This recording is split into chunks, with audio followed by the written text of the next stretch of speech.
Kaeya is one of the characters we've known the longest in Genshin. He's one of the first few characters we meet in the beginning other than Amber. Though we've known him for a long time, there's still a cloud of mystery that envelops his past and ties to Khaenri'ah. If you enjoyed this video, please subscribe, it would really help me out. In today's character analysis, I will be talking about his past, his relationship, his current self, and the misconceptions people have about his personality and motivations. Let's get started. His past. We don't know much about his life before Mondstadt. What his life in Khaenri'ah was like is pretty much unknown to us. We know from the Kaeya quest that his last name Alberich makes him an ancestor of the Abyss Order's founder, the original or first ruler of the Abyss Order, not the Abyss Princess. Two different people.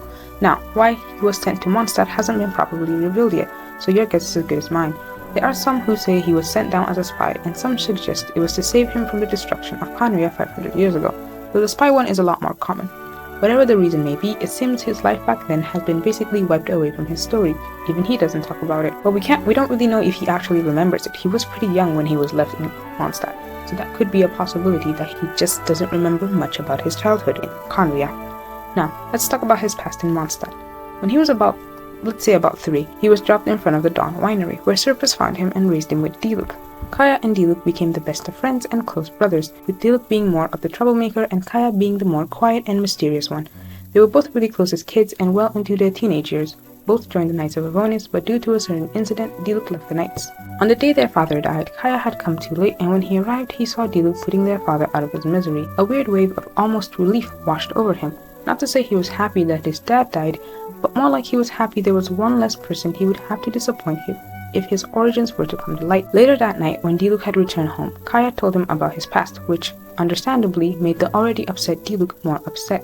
I am a firm believer that if Kaeya had told diluc and his dad about his past, they would have still loved him either way, but I can't blame him for being cautious.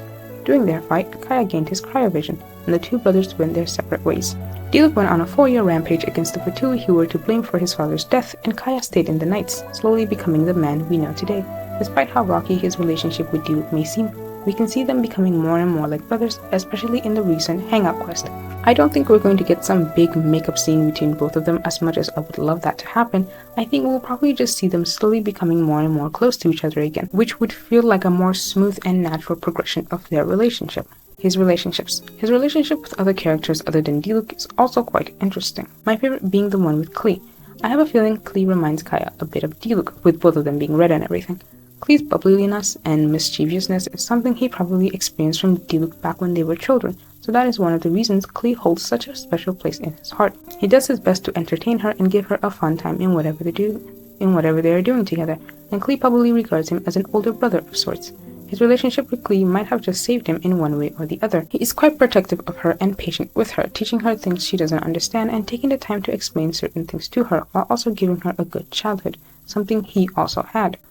The Knights of Avonis. Unlike diluc, who still holds some level of resentment, though not as much anymore, for the Knights and how they handled his father's death, Kaeya doesn't seem to hold him to that. He, for one, is still in the Knights and has full faith in their capabilities. His trust in Jean, Lisa, Albedo, and the other members of the Knights doesn't seem to be affected by Irok's doings. He regards the Knights as family, especially after quote-unquote leaving his first one. They meant a lot to him, and he does show it by helping them out with a myriad of tasks, whether or not they notice. After leaving the winery, the Knights were the ones to make him feel at home again, maybe not as much as the Dawn Winery did, but still a home regardless. He is the cavalry knight of the Knights of Avonis, but despite Barca taking all the horses and making his title kinda unusable at the moment, Kaeya doesn't use that as an excuse to be lazy and do nothing. He helps how he knows how, and everyone in the Knights appreciates him for it. His current self. Kaeya's current self is a mixture of a good childhood but rough adulthood. It is said he was about 18 years when Surface died, assuming he was adopted when he was about 3. He had about 15 good years with his father and brother before everything went downhill. During his hangout, Adeline reveals that Kaeya's personality has changed over the years, though a certain part of him remained the same.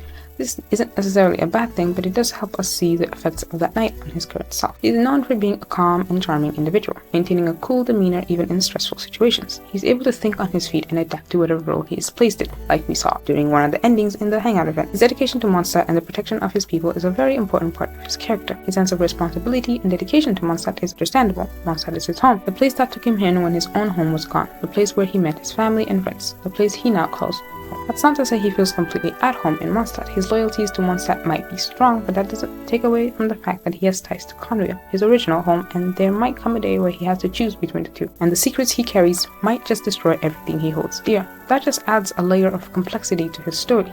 He claims he will stand by Mondstadt when that time comes, but Kaeya is really good at saying what people want to hear rather than what he actually means. I do trust him, but I don't believe it will be that easy for him to abandon his homeland for Mondstadt, and I believe that must fill him with some sense of loneliness and never truly belonging. He hides all of this under his charming, witty, sarcastic, and sometimes flirty exterior, making him an endearing but relatable character. Some of us can relate to never truly feeling like you belong in a place, even if you call that place home.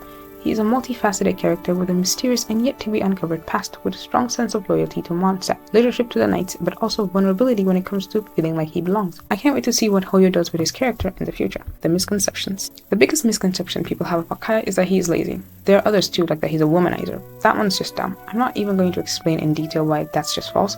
I just also want to say, a character being flirty doesn't necessarily mean this character doesn't respect boundaries or consent.